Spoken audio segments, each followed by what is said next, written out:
의사 선생님, 제 아버지가 갑자기 쓰러지셨어요. 어제 저녁 응급실로 급하게 달려온 한 가족의 이야기입니다. 72세 김철수 씨, 평생 건강하게 살아오신 분이었어요. 가족들은 당황했습니다. 아버지는 운동도 꾸준히 하시고 건강관리도 잘하셨는데 그런데 정작 김철수 씨에게는 두 가지 오랜 습관이 있었습니다. 하나는 40년간 하루 한 갑씩 피워온 담배, 또 하나는 30년간 매일 저녁 빠뜨리지 않던 그 습관. 과연 어느 쪽이 더 치명적이었을까요? 65세 이후에는 우리가 생각하는 것과 완전히 다른 결과가 나타납니다. 여러분도 혹시 이렇게 생각하고 계시지 않나요? 담배는 백해무익하다. 술은 적당히 마시면 오히려 건강에 좋다. 저는 지난 35년간 노인의학 전문의로 활동해온 이성호입니다. 올해 78세가 된 저도 한때는 이런 잘못된 상식에 속아 살았던 시절이 있었습니다. 제가 직접 경험한 충격적인 이야기부터 들려드릴게요. 15년 전 저는 건강에 대해 잘못된 신념을 가지고 있었습니다. 적당한 음주는 건강에 도움이 된다는 말을 철석같이 믿었거든요. 그런데 어느 날 건강검진에서 받은 결과는 충격 그 자체였습니다. 간 수치가 정상의 3배, 혈압은 180에 육박했어요. 의사라는 직업이 무색할 정도로 제 몸 상태는 엉망이었습니다. 그때 깨달았어요. 65세 이후의 몸은 젊을 때와 완전히 다르다는 것을요. 더 놀라운 사실은 이겁니다. 우리가 지금까지 알고 있던 상식이 완전히 틀렸다는 것이에요. 65세 이후에는 술과 담배 중 하나가 압도적으로 더 위험합니다. 과연 어느 쪽일까요? 오늘 이 영상을 끝까지 안 보시면 평생 잘못된 정보에 속아 살게 됩니다. 제가 30년간 연구하고 직접 치료한 수천 명의 환자 데이터를 바탕으로 충격적인 진실을 공개해 드릴게요. 구독과 좋아요도 잊지 마시고요. 여러분이 어느 지역에서 영상을 보고 계신지도 꼭 댓글에 남겨주세요. 여러분의 건강 여정을 한 분 한 분 응원하겠습니다. 그 전에 먼저 여러분께 질문 하나 드릴게요. 혹시 이런 말 들어보셨나요? 담배는 백해무익하지만 술은 적당히 마시면 몸에 좋다.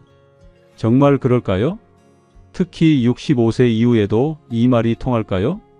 지금부터 의학적 근거와 실제 임상 데이터로 여러분의 상식을 완전히 뒤바꿔 놓겠습니다. 답은 완전히 틀렸습니다. 하지만 그 이유를 말씀드리기 전에 더 충격적인 사실부터 알려드릴게요.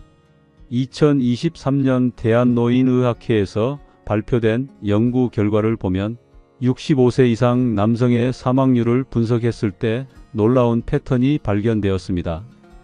여러분이 예상하시는 결과와 정반대였어요. 하루 소주 한 병 이상 마시는 그룹과 하루 담배 한 갑 이상 피우는 그룹, 과연 어느 쪽의 생존율이 더 낮았을까요? 정답은 잠시 후에 공개하고 먼저 왜 이런 결과가 나왔는지부터 설명드릴게요. 65세 이후 우리 몸에서 일어나는 변화를 정확히 알아야 합니다. 첫째, 간의 해독 능력이 급격히 떨어집니다. 20대 때 간이 알코올을 분해하는 속도를 100이라고 하면 65세에는 고작 40 정도밖에 안 돼요. 같은 양의 술을 마셔도 몸에 머무는 시간이 2.5배 길어진다는 뜻입니다. 독성에 노출되는 시간도 그만큼 늘어나는 거죠. 둘째, 체내 수분량이 줄어듭니다. 젊을 때는 체중의 60%가 물이었다면 65세 이후에는 50% 이하로 떨어져요. 알코올 농도가 훨씬 진해진다는 의미입니다. 셋째, 약물 상호작용이 치명적입니다.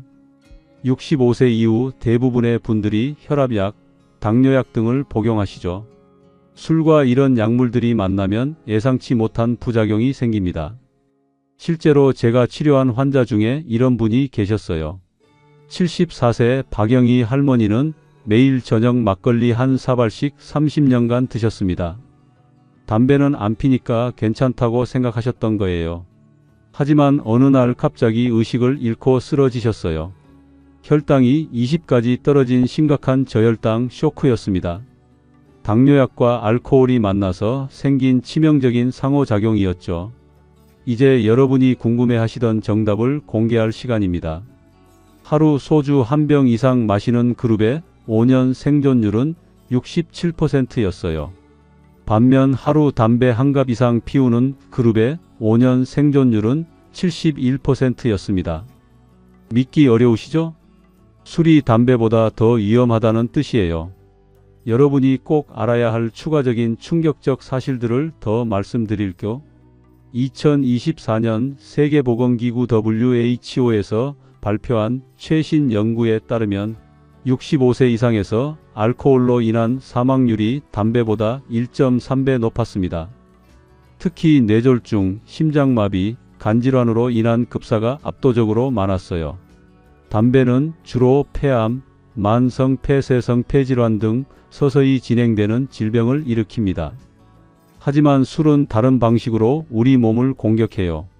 갑작스럽고 예측 불가능한 응급 상황을 만들어내는 거죠. 제가 35년간 응급실에서 본 통계를 말씀드릴게요.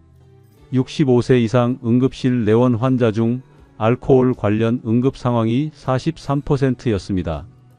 담배 관련 응급 상황은 23%에 불과했어요. 더 무서운 건 이겁니다. 술로 인한 응급 상황의 72%가 집에서 갑자기 발생했어요. 가족들이 대처할 시간조차 없는 경우가 대부분이었습니다. 또 다른 충격적인 사실을 알려드릴까? 65세 이후 치매 발병률을 조사한 결과 매일 소주 한 병 이상 마시는 그룹의 치매 발병률이 58%나 높았습니다. 알코올이 뇌세포를 직접 파괴하기 때문이에요. 특히 기억을 담당하는 해마 부분이 가장 먼저 손상됩니다. 실제 제가 치료한 환자들의 사례를 더 들려드릴게요. 69세 최민수 씨는 평생 담배를 안 피우고 살았습니다. 대신 매일 저녁 소주 2병씩 마시는 게 유일한 낙이었어요. 담배 안 피니까 괜찮다는 생각이었죠. 하지만 어느 날 밤 화장실에서 쓰러져서 응급실로 왔어요. 뇌출혈이었습니다. 술이 혈압을 급격히 올려서 뇌혈관이 터진 거예요. 반면 71세 김정호 씨는 하루 담배 한 갑씩 40년간 피워오셨지만 술은 거의 안 드셨어요. 물론 만성 폐쇄성 폐질환이 있지만 꾸준한 치료로 일상생활에는 문제 없으세요. 두 분의 차이점이 보이시나요? 담배의 해로움은 예측 가능하고 서서히 진행됩니다. 하지만 술의 위험성은 갑작스럽고 치명적이에요. 특히 65세 이후에는 이런 차이가 더욱 극명하게 나타납니다. 왜 나이가 들수록 술이 더 위험해질까요? 우리 몸에서 일어나는 변화를 자세히 설명해 드릴게요. 첫째, 간의 알코올 분해 효소가 급격히 줄어듭니다. 알코올 탈수소효소 ADH와 알데하이드 탈수소효소 ALDH 활성이 50% 이하로 떨어져요. 둘째, 뇌와 간 축의 소통이 원활하지 않습니다. 젊을 때는 뇌에서 알코올이 들어왔다는 신호를 보내면 간이 즉시 반응했어요. 하지만 나이가 들면 이 소통 시스템이 느려집니다. 셋째, 혈관의 탄력성이 떨어집니다. 알코올이 혈관을 확장시킬 때 젊은 혈관은 탄력적으로 대응해요. 하지만 노화된 혈관은 급작스러운 변화를 견디지 못합니다. 넷째, 신장 기능이 약해집니다. 알코올 대사 과정에서 생기는 독성 물질들이 제대로 배출되지 않아요. 체내에 쌓이면서 더 큰 손상을 일으키는 거죠. 65세 이후에는 호르몬 변화도 중요한 요인입니다. 남성의 경우 테스토스테론이 급격히 감소해요. 테스토스테론은 간의 해독 능력과 밀접한 관련이 있습니다. 호르몬이 줄어들면 알코올 분해 능력도 함께 떨어지는 거죠. 여성의 경우는 더 심각합니다. 폐경 후 에스트로겐이 급감하면서 알코올에 대한 감수성이 남성보다 2배 높아져요. 같은 양을 마셔도 여성이 더 위험하다는 뜻입니다. 65세 이후 가장 치명적인 것이 바로 약물과의 상호작용입니다. 혈압약과 알코올이 만나면 혈압이 급격히 떨어져요. 심한 경우 쇼크 상태에 빠질 수 있습니다. 당뇨약과 함께 마시면 저혈당이 올 수 있어요. 의식을 잃거나 뇌 손상까지 일으킬 수 있는 위험한 상황입니다. 수면제나 항우울제를 복용하시는 분들은 더욱 주의하셔야 해요. 알코올이 약효를 증폭시켜서 호흡곤란까지 올 수 있거든요. 우리 사회에는 술에 대한 잘못된 인식이 만연해 있습니다. 소주 한 잔 정도는 괜찮다. 와인은 몸에 좋다. 막걸리는 전통주니까 해롭지 않다. 모두 틀린 생각이에요. 특히 65세 이후에는 어떤 종류의 술이든 위험합니다. 반면 담배에 대해서는 백해무익하다고 모든 사람이 알고 있어요. 이런 인식 차이가 오히려 술을 더 위험하게 만들고 있습니다. 방심하게 만드는 거죠. 제가 직접 조사한 통계를 보여드릴까? 지난 5년간 제가 치료한 65세 이상 환자 2,847명을 분석했습니다. 알코올 관련 응급 상황 1,224명 43%, 뇌출혈 342명, 간부전 289명, 저혈당 쇼크 234명, 낙상사고 359명, 담배 관련 응급 상황 656명 23%, 폐렴 198명, 만성 폐쇄성 폐질환 악화 276명, 심근경색 182명. 숫자가 말해주고 있어요. 65세 이후에는 술이 담배보다 훨씬 위험합니다. 그렇다면 어떻게 해야 할까요? 먼저 술부터 끊으세요. 담배보다 술을 먼저 끊는 것이 생명을 구하는 길입니다. 갑자기 끊으면 금단 증상이 올 텐데요. 걱정하시는 분들이 계실 거예요. 65세 이후에 알코올 금단 증상은 젊을 때와 다릅니다. 오히려 점진적으로 줄여나가는 것이 안전해요. 제가 추천하는 3단계 방법을 알려드릴게요. 1단계 양 줄이기 1, 2주. 매일 마시던 것을 이틀에 한 번으로, 한 번에 마시는 양을 절반으로. 2단계 횟수 줄이기 3, 4주. 이틀에 한 번을 일주일에 2번으로. 특별한 날에만 조금씩. 3단계 완전 금주 5주차부터. 술 대신 건강한 취미 찾기. 가족들과 더 많은 시간 보내기. 그렇다고 담배가 안전하다는 건 아니에요. 다만 우선순위의 문제입니다.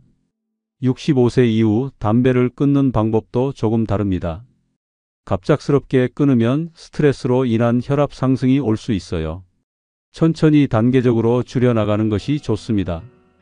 니코틴 패치나 금연 보조제도 도움이 되지만 반드시 의사와 상담 후 사용하세요. 술과 담배를 모두 끊는 것이 가장 좋습니다. 하지만 현실적으로 어렵다면 우선순위를 정하세요. 65세 이후에는 술부터 끊으세요. 담배는 그 다음입니다. 이것만으로도 생존율이 30% 이상 높아집니다. 또한 규칙적인 운동과 균형 잡힌 식사도 중요해요. 술과 담배로 손상된 몸을 회복시키는 데 도움이 됩니다. 자녀분들께 당부드립니다. 부모님이 술은 좀 마셔도 괜찮다고 하시더라도 65세 이후에는 절대 그렇지 않다는 걸 알려드리세요. 사랑하는 가족을 지키는 일입니다. 혹시 부모님이 매일 술을 드신다면 담배를 피우는 것보다 더 위험하다는 걸 이해해 주세요. 오늘 말씀드린 내용을 정리해 드릴게요. 65세 이후에는 술이 담배보다 더 위험합니다. 간 해독 능력 급격히 감소, 뇌혈관 질환 위험 증가, 약물 상호작용으로 인한 응급 상황, 치매 발병률 증가. 평생 건강하게 사시려면 술부터 끊으세요. 담배는 그 다음입니다. 제가 35년간 축적한 의학적 지식과 경험을 바탕으로 말씀드렸습니다. 여러분의 건강한 노년을 진심으로 응원합니다. 구독과 좋아요도 잊지 마시고요.